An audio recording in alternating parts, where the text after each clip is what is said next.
A fact that has really pissed me off about this particular outbreak of measles in Southern California is that 6 babies have caught the measles in this outbreak. What they all have in common?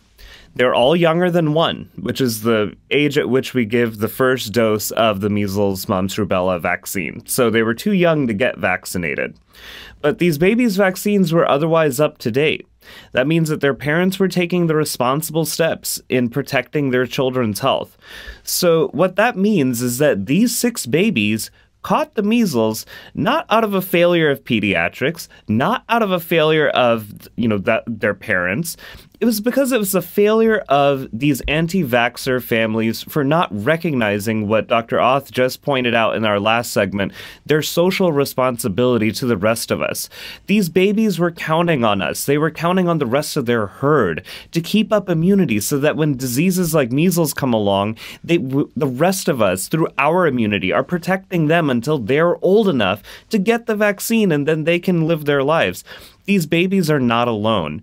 There are lots and lots of patients who are too sick or too immune disabled to get the vaccine for measles. Examples? Leukemia patients. Those kids that that break our hearts when we see them on TV or right before the movie previews come on. Those kids who are struggling to fight cancer. Their immune systems are not able to handle the vaccine and build immunity themselves. So they're counting on the rest of us to give them this immunity so that they can have a shot at fighting the disease of cancer, leukemia, you name it. But they need us. They need their fellow Americans to protect them. This is part of our social responsibility. And it just angers me that we, would fail our fellow Americans in such a basic way when it comes to taking these vaccines, that we know that they work. To the anti-vaxxers out there, to me, you're as dangerous as drunk drivers, and you're probably as stupid as those people who keep demanding President Obama's birth certificate or keep denying that there's anything like climate change going on. At least with the drunk drivers, I can say this. I at least can wrap my compassion around addiction science. I can understand that there's something there, scientifically, neuroscientifically, sociologically, that we need to get our minds around, our hearts around, so that we can help patients with substance abuse issues. Yes, it pisses me off when they make a bad decision that threatens the lives of the rest of us, but at least with people with substance abuse issues, I can wrap some compassion around them to try and help them so that we can prevent those bad decisions from happening in the future. The anti-vaxxers, I don't know what your excuse is, because please don't call yourselves skeptics. If anything, you are not skeptical, you are cynical, and there's a big difference. I love skeptics. Skeptics are the kinds of people who at the very basic have curiosity. They have questions about our proof, our science. They want to learn more. They want to understand it better, rather than just giving us blind trust, which is fine by me. Don't trust medicine blindly. Ask questions, engage in conversations, learn more. Help us learn from you, and we can overcome your skepticism and make the right decision. And that's the thing about skeptics that I find always interesting, is that once you have the right conversations, once you've laid out the proof and you've shown some transparency, a good number of genuine skeptics are going to actually say, you know what? I see where you're coming from. Your argument has persuaded me, and let's take some responsible course of action.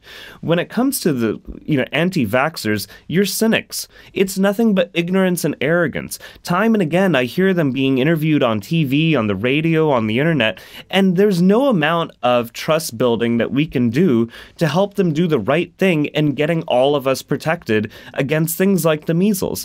And you know what?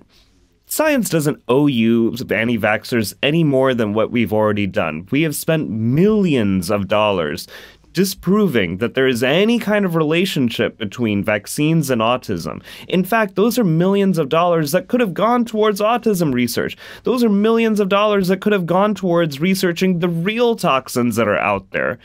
And and I'm just honestly really tired of having to prove these same points again and again and again. It's time for these anti-vaxxers to step up, do your socially responsible part, recognize that as Americans, we have to count on each other if we're ever going to really see things like measles be completely eradicated again, if we're ever really going to see things like whooping cough disappear.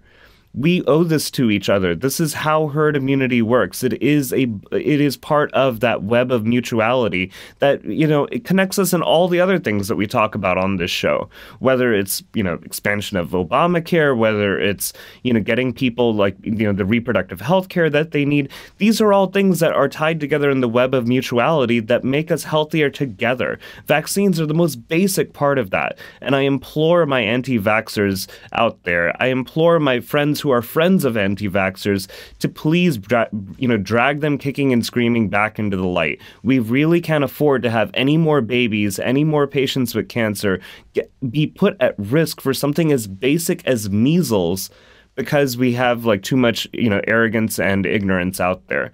I really am counting on you guys as my fellow Americans to do your part. I really, really appreciate, people like Dr. Jonathan Knauth having these conversations with their patients. I know lots of my colleagues are doing the exact same. We love talking about the safety of vaccines. We are more than here to answer all your questions and to have these conversations. But at the end of the day, please know that there are consequences to your decision that go beyond your immediate family and that we owe this to each other as fellow Americans.